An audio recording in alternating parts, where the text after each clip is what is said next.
안녕하세요. 매일 새로운 사연을 전하는 읽어주는 사연 라디오입니다. 구독과 좋아요, 많은 공유 부탁드립니다. 오늘의 사연 시작하겠습니다. 안녕하세요. 얼마 전 남편이고 시부모님이고 진절머리가 나서 이혼하게 된 30대 여성입니다. 솔직히 남편하고는 별 문제 없이 잘 지내왔다고 생각하고, 그래서 적어도 남편은 당연히 제 편이 되어줄 줄 알았는데, 팔은 안으로 굽는다더니 정말 그 말이 딱이구나 싶은 게 너무 실망스럽더라고요.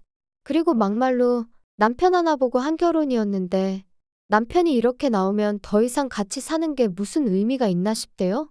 그래서 남편한테 그렇게 네 식구만 중요하면 네 식구랑 살으라고, 나 괴롭히지 말라 하고 이혼하자 했죠. 남편하고는 좀 이상하게 들릴지도 모르겠지만 소개팅 어플로 알게 된 사이예요. 사실 제가 워낙 숫기도 없고 낯을 많이 가리다 보니 연애하기가 쉽지가 않더라고요. 아니, 좀 더 정확히 표현하자면 좀 가까워지면 안 그런데 유난히 첫 만남이 어려운 타입이라고 해야 할까요? 게다가 제가 또 여중여고 여대를 나와서는 회사마저 압도적으로 여직원이 많은 곳에 다니고 있다 보니 한마디로 남자 만나기가 하늘의 별 따기였죠. 그래서 하루는 아는 언니랑 퇴근길에 맥주 한잔 하면서 반쯤 농담으로 신세 한탄하듯 이런 이야기를 했더니 언니가 자기는 남자친구를 소개팅 어플로 만났다더라고요. 깜짝 놀랐죠. 그래서 언니는 운이 좋았던 거라고, 그러다 괜히 이상한 사람한테 잘못 걸리면 어쩌려고 그랬냐니까. 그게 아무나 가입할 수 있는 건 아니고 학력, 직장 그리고 자기소개서 같은 별의별 자료를 다 내야 된다는 거예요. 그러면서 오히려 지인들 통해서 하는 소개팅보다 부담도 없고 좋다며 저더러 한번 가입해보라고 혹시 누가 아냐 그러는데, 앞에서는 어우 됐어요 했지만 솔직히 좀 솔깃하긴 하대요. 그래서 그 만남이 있고 며칠 지나서 반신반의하는 마음으로 핸드폰에 어플을 설치했네요. 가입하고 한 일주일쯤 됐을 때 남편한테 쪽지가 왔어요. 사진이 너무 자기 스타일이라는 고리타분한 인사말과 함께요. 그리고 솔직히 어플 설치하고 나서 그런 비슷한 쪽지를 여러 차례 받았던 터라 그때도 그냥 넘기려고 했는데, 남편 사진을 보니까 웃는 게 사람이 뭔가 인상이 서글서글해 보이는 게 눈길이 가더라고요. 그래서 답장을 했고 쇳불도 당김에 빼랬다고 이튿날 바로 만났죠. 그런데 더 신기했던 건 이미 핸드폰으로 몇 차례 대화를 주고받았어서 그런가 그렇게 어색한 것도 없고 꼭 알고 지내던 사람을 만난 것 마냥 마음이 편한 거예요. 뭐 다 끝난 마당에 이런 이야기가 무슨 소용인가 싶지만 좋았던 시절도 분명 있긴 했어요. 아무튼 이후로 저희는 2년을 사귀었고 사귀는 동안 적어도 저희 두 사람 사이에는 큰 문제가 없었습니다. 하지만 그럼에도 불구하고 때때로 서로 마음이 상하는 경우가 있었는데 그건 남편의 하나뿐인 여동생 바로 신우 때문이었죠. 일단 저희 신우에 대해서 이야기를 하자면 저희 남편하고는 10살 차이, 저하고는 8살 차이로 솔직히 제 사촌동생보다도 어리고, 하지만 물론 단지 어리다는 그 사실 자체가 문제가 되는 건 아니에요. 제가 말하기 껄끄러워하는 진짜 이유는 시부모님이나 남편은 신우가 나이에 비해 생각이 깊고 행동도 조심스럽다 했지만 제가 보기엔 솔직히 여우가 따로 없었거든요. 제가 앞서 말씀드렸다시피 여중여고 여대의 여자가 많은 회사를 다닌다고 했잖아요. 그래서 자랑이 아니라 딱 보인단 말이죠. 하지만 제가 그렇다고 그런 신우를 미워했냐 하면 절대 아닙니다. 오히려 남편 동생이니까 선을 좀 넘어도 말을 좀 막 해도 못 본 척 못 들은 척 눈 감아주기가 일쑤였지요. 하지만 그런 일이 반복되니까 나중엔 할 소리 못할 소리 아예 분간을 못하더라고요. 심지어 한 번은 시부모님도 계신 자리에서 제 미간을 들먹이며 언니 어렸을 때 혹시 어디 아팠냐? 왜 지능이 좀 부족한 사람들이 미간이 넓지 않냐는 들어보도 못한 헛소리를 짓거린 적도 있어요. 그리고 그렇게 신우가 선을 넘으면 어머님 아버님이라도 한 소리 따끔하게 하셨어야 하잖아요. 그런데 오히려 두 분이 막 웃으시더니 우리 딸은 눈썰미도 좋다며 저한테 너 혹시 정말 그런 거 아니지?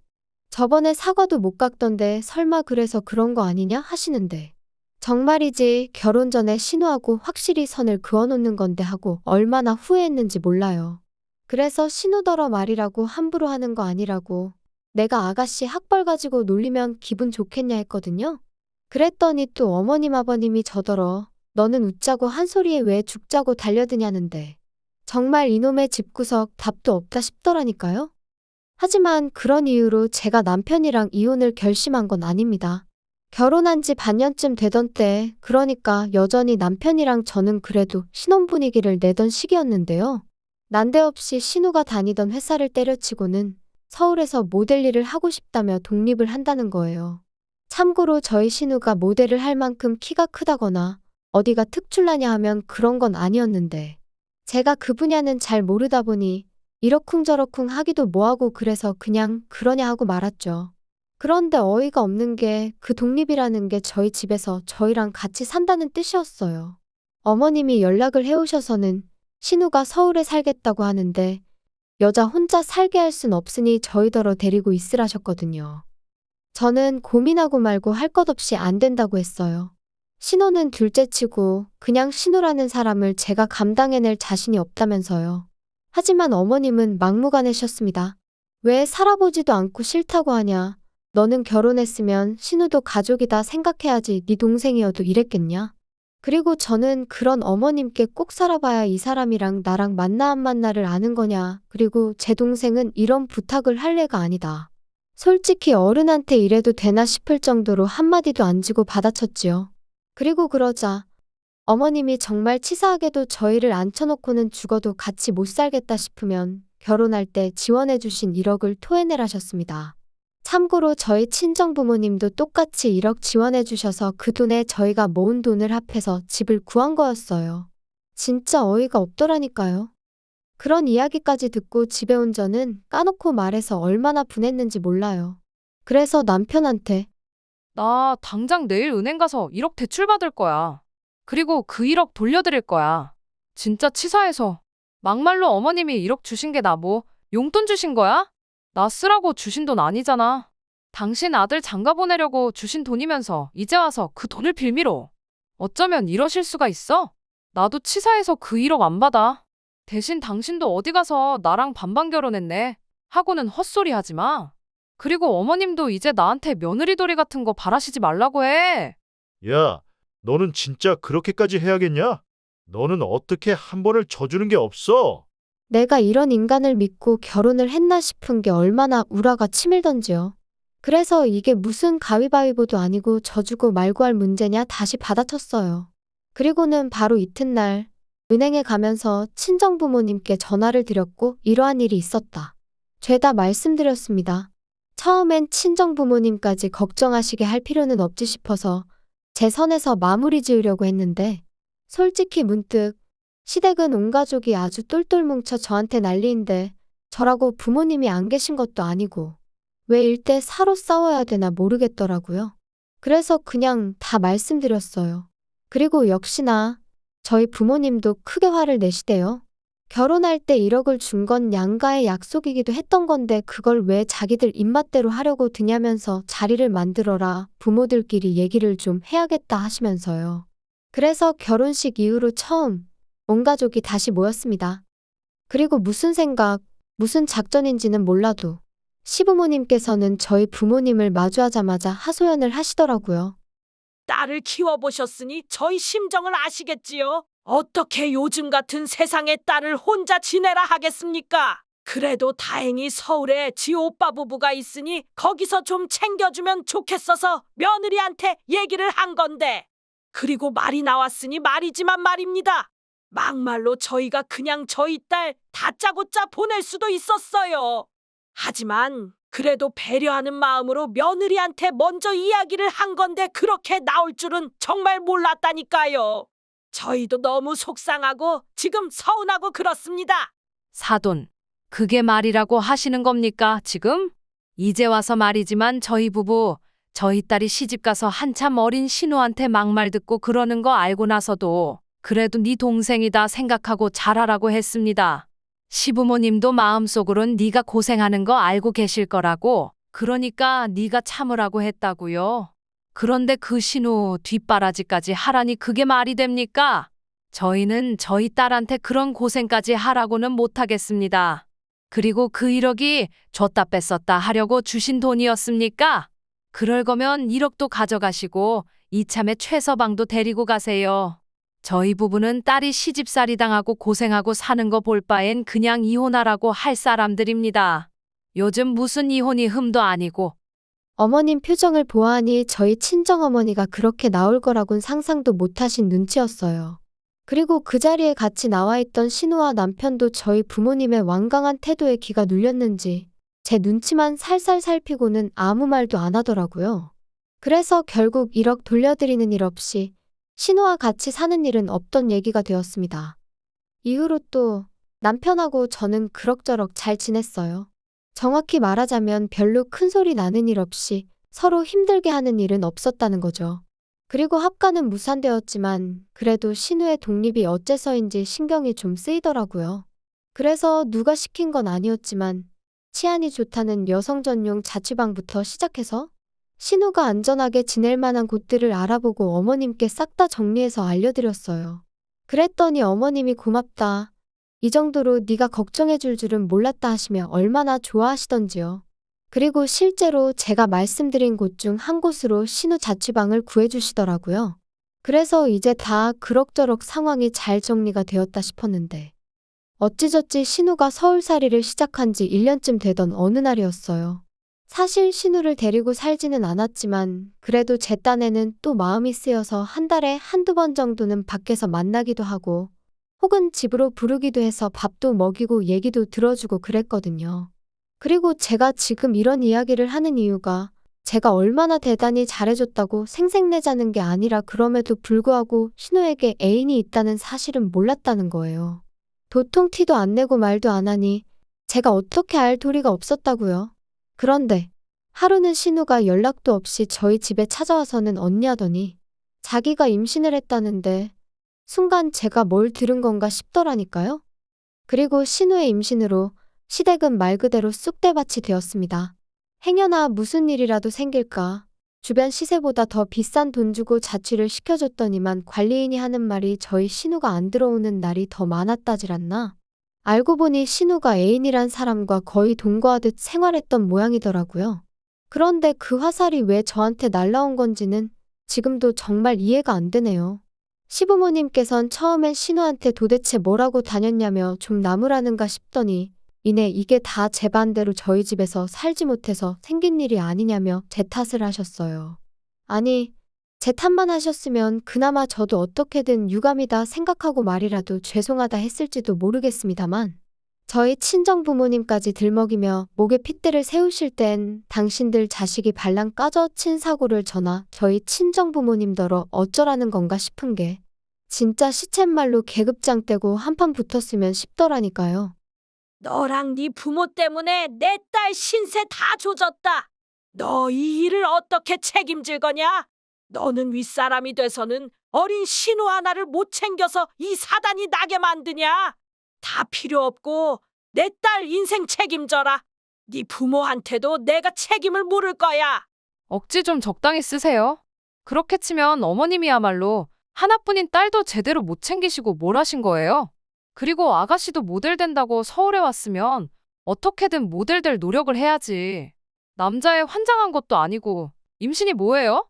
어우, 내가 다 창피해 진짜. 하지만 어머님의 억지는 여기서 끝이 아니었습니다.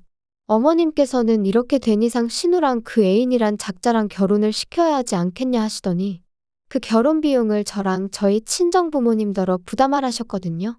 양심이 있으면 그 정도는 저희가 해야 하지 않겠냐면서 말이죠. 그리고 그 비용이란 건 자그만치 2억이었습니다. 내가 긴 말은 안 하겠다. 니네 부모한테 얘기해서 2억 받아와. 앞길이 구만리 같은 내 딸 인생 조져놓은 값이라 하면 2억이 아니라 20억을 받아내도 분이 안 풀릴 것 같지만 그래도 네가 내 며느리니까 내가 엄청나게 참고 참은 줄이나 알아. 내가 마음 같아서 니네 부모도 다 고소해버리고 싶은데 내가 정말 참았다. 그러니까 열을 줄 테니 2억 만들어와. 그것도 못하겠다 하면 나도 그땐 못 참는다. 그리고 저는 그때까지도 그래도 중간에 낀 남편이 불쌍해서 어쨌든 신우가 안 됐어서 그냥저냥 참아드리려고 했던 건데 정말 더는 이렇게는 안 되겠다 싶더라고요. 그래서 어머님한테 고소할 테면 하시라고 했어요. 2억이요? 어머님 뭐 잘못 드셨어요? 진짜 어이가 없네요. 고소요? 하세요, 그럼. 하고 싶은 건 하셔야지. 참았다 병나면 어떡해요. 대신 저도 저희 부모님도 그땐 이렇게 말만 하고 있지는 않을 겁니다. 때도 적당히 쓰셔야지. 집에 돌아와서도 한참 동안 분한 마음이 어떻게 주체가 안 되더라고요. 그런데 그때 평소보다 늦은 퇴근을 한 남편이 저를 보더니 한숨을 푹 내쉬대요. 그리고는 오늘 어머니랑 또 한판 했다며 그러는데 짜증이 정말 확 나는 거예요. 남편의 말투라고 해야 하나 그게 저를 아주 한심하게 여기는 시기였으니까요. 그래서 제가 남편더러 말을 그렇게밖에 못하냐니까. 야, 나도 답답해서 그래. 그러니까 처음부터 우리가 데리고 있었으면 얼마나 좋았겠냐고. 아니, 그게 지금 말이라고 해. 막말로 자취하는 여자들은 다 임신하니? 시부모님도 당신도 왜 자꾸 신우가 잘못한 걸 나랑 내 부모님한테서 원인을 찾아? 나는 뭐 할 말 없어서 가만히 있는 줄 알아? 이게 다 가정교육을 잘못 받아서 이렇게 된 거지. 너 진짜 말이 너무 심하다. 말 가려서 해. 가려서 말할 건 내가 아니고 당신하고 당신 부모님이야.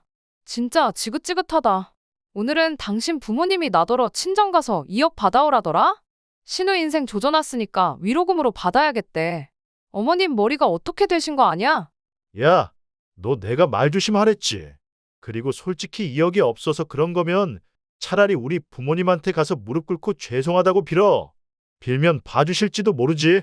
네 부모님도 그래. 그렇게 뻔뻔하게 모르쇠로 나오실 게 아니고 우리 부모님한테 미안하다 숙이고 들어오셔야지. 막말로 그렇게 버티고 계시면 너랑 나도 못 살지 않겠냐? 너 말 잘했어. 나 너랑 정말 못 살겠거든. 고소고 나발이고 니네 하고 싶은 거 다 해봐. 그리고 너랑 나도 이쯤에서 갈라서자. 제발. 남편하고는 또다시 할 말 못할 말 해가며 정말 서로 때리지만 않았지 이웃이 경찰까지 불렀을 만큼 크게 다투고 말았습니다. 그리고는 서로 정말 지긋지긋해져서 일주일 만에 바로 이혼 서류 접수하고 한 달 동안 남편은 자기 본가에 저는 제 친정에서 지냈죠. 아쉬움이라곤 눈꽃만큼도 없었고 오히려 더는 숨소리도 견딜 수 없을 정도로 꼴보기도 싫었거든요. 그리고 제가 친정에 있는 동안 시부모님한테 몇 번이나 연락이 왔는데 댁 아들하고 이혼하기로 했으니 저한테 이러지 마시라고. 자꾸 이러시면 경찰에 스토커로 신고하겠다 하니까 나중엔 좀 잠잠해지대요. 그리고 결혼할 때나 이혼할 때나 집값은 별 차이도 없었기에 그냥 팔아서 남편이 들고 온 돈 그대로 줘버렸어요. 대신 같이 결혼 생활하는 동안 월급 관리는 제가 했는데 그걸 가지고 적금이 어쩌고저쩌고 하는 걸. 니 처먹고 사는데 다 써서 없다고 악다구니 한 번 써주니 찍소리도 안 하더라고요. 그리고 어떻게 보면 제가 모처럼 남편이란 작자를 다시 떠올리고 이렇게 사연까지 쓰게 된 계기이기도 한데 발 없는 말이 천리 간다더니 우연히 신우 소식이 제 귀에 들려왔습니다. 일단 신우는 그 애인과는 결혼을 못했는데 애인이란 사람 부모가 요새는 출산 전에도 친자 검사를 할 수 있다더라며 신우한테 그걸 하자고 했던 모양이에요. 그리고 신우는 그게 자기에 대한 모욕이었더니 해가며 못한다고 버티다가 해서 친자 관계가 맞으면 뭐 위자료를 청구하겠네 그랬다는데 이 대목에서 그놈의 집구석 위로금인지 위자료인지 남한테 돈 받아낼 궁리만 하고 사나 싶더라니까요. 아무튼 그래서 친자 검사를 했는데 아니었던 거죠. 그리고 더 웃긴 건 알고 보니 신우의 남자 관계가 워낙 화려해서 누구 한 사람을 특정해낼 수가 없었던 모양이에요. 몇몇은 스쳐가는 인연만도 못한 만남이었다 하니 말 다 한 거 아니겠어요? 정말이지 아무리 자기 멋대로 사는 시대라지만 어쩜 그렇게 무책임하게 살았나 싶더라니까요. 사실 남의 불행을 듣고 좋아하면 안 되는 건데 그 소식 전해 듣고 나니까 기도 안 차고 한편으론 꼬숩다는 생각도 들대요. 그러니까 심보를 곱게 써야지. 그리고 지금도 보나마나 저와 저희 부모님 탓이나 하고 있을 게 뻔해서 불쌍한 생각도 안 들거든요. 아무튼 뭐 이제 남편도 본가로 돌아갔겠다. 시부모님이고 남편이고 온 가족이 들러붙어 신우 뒤치다꺼리나 해주면 딱 되겠네요. 혹시나 이 사연을 듣게 된다면 축하한다고 꼭 말해주고 싶어요. 축하해, 한번 잘 살아봐. 긴 이야기 들어주셔서 감사합니다. 오늘의 사연은 여기까지입니다. 구독과 좋아요, 알람 설정해주시면 앞으로 더 좋은 사연으로 찾아오겠습니다. 감사합니다.